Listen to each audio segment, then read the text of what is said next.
Hello ma'am khurumjari haikhanebako haikha oresu sina manung ngangbi athumbido ado aina pambadi khoigi yumda phangba kalen haikha prek prek lawbodo pamebako ado sisu yam toina phangde maramakta phangi ma'am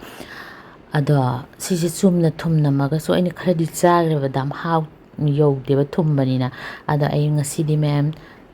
juice oina hei mahi oina heikhagi yam laina semba uchirake Assam dine ko haikha se bogori ko ma'am moi adam yon manati maramakta yon manoma mane aina ne sigi double size haigadra triple size haigadra mold dagi leireba yamsu chande ba duga ne mamanduna ne khutang ama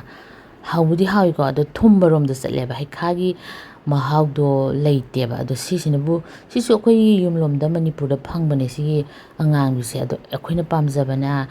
Eigi aina pamjabana akhoi kalen haikha haibado prek prek lawbido yam hawbane amuba adegi asangba adegi coffee color yam leitra ma'am ado ai sisa yam chamna sembu chiragi ma'am hamadane maruse lawthokpirani ado ai hekase 10 mukne bako 10 muksina ne yam sawba glass makti natabako glass ani di thokaneba ado ai hujiki style dra tawra dum suman ta tawrage kaigino da kuina sanganeba mayam heikhagi hei mahi juice thakpa yawkrabo yawradi haibiro yam hawbane masakti phajare manamga sai kha manamgi ko ma'am kuire kalen haikha do sadaba hambadane ai soiba loire aduga hapchalle ma'am hapchalagane hapchallaga masi manungsida akhon hapnikpa pot hapa yare sini hapke yare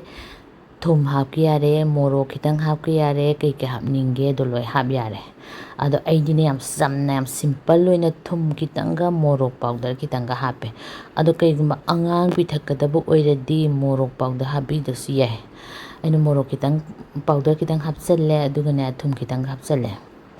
thum jijune thum khitanga khoi kala namak aina lebdo adu khitanga hape ado kala namak tu loireba ko aduna thum khitang hape sini hapkadabu oiradi ma'am sini si sumaina grinder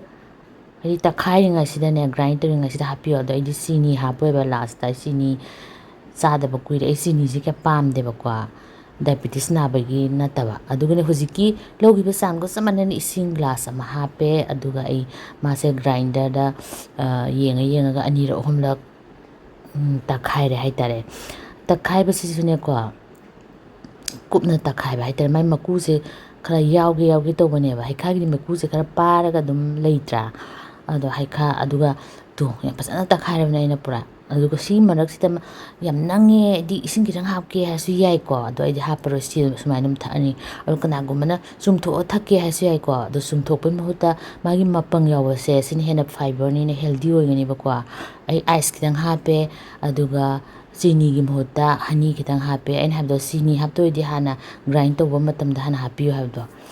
aduga ai honey kitang hape aduga hojiki da ising suyan yan da bida hojiki aina haikha ta khaigi bise si dum hapani pasan matong si yawdra se si glass ni thokne ba ai hana glass matang sema ai han thakke tawne moidi ingba pa me haba duna sema loga freeze ta mu thamani ai di kaino su yawre ba ai di ice yawre ba ko adu makha sidana machu malai se kaino ni ko honey du ni ko khohi do ado khohi sigi muhuta sini hapke hadi mayam ain habdo grind to ngada hana happy ho aduna best oini tumgani ba sini do powder oiba natamina kuino ot kani dana ko pasana ole ise hauni ma'am ado haikha amado prek prek lawbido adu so adum yai ko jo semba aduna sini hena sangani kino da madi yak pa helidina sina yam thumbane ba suma manung ngang ba haikha se mayam su khangbiramgani aduga ai masi pachana chaksa tu obne ko kuri sa sam tingin sai pung hum sai ma'am aduga saba su sida lore aduna ai si se glass ba full thakchelani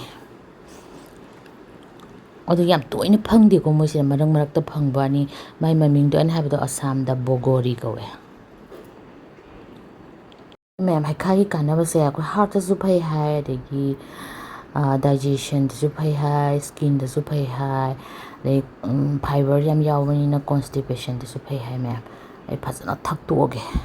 ꯑꯩꯈꯣꯏꯒꯤ ꯁꯔꯨꯗꯁꯨ ꯌꯥꯝ ꯐꯩ ꯍꯥꯏ ꯃꯌꯥꯝ ꯑꯩ ꯐꯖꯅ ꯊꯛꯑꯕꯅꯦ ꯌꯦꯡꯉꯨꯅꯦ ꯑꯗꯨꯒ ꯑꯗꯨꯝ ꯕꯤ.ꯄꯤ ꯂꯩꯕ ꯃꯤꯅꯁꯨ ꯑꯗꯨꯝ ꯆꯥꯕ ꯌꯥꯏ ꯍꯥꯏꯌꯦ ꯃꯥꯒꯤ ꯁꯨꯒꯔ ꯀꯟꯇꯦꯟꯁꯦ ꯌꯥꯝ ꯂꯣ ꯑꯣꯏꯖꯥꯠꯅꯦ ꯐꯖꯅ ꯊꯛꯇꯣꯏ ꯃꯌꯥꯝ ꯌꯥꯝ ꯍꯥꯎꯔꯦ ꯊꯦꯡꯛ ꯌꯨ ꯃꯌꯥꯝꯁꯨ ꯁꯦꯝꯃꯒ ꯑꯃꯨꯛꯇꯪ ꯇ꯭ꯔꯥꯏ ꯇꯧꯕꯤꯌꯣ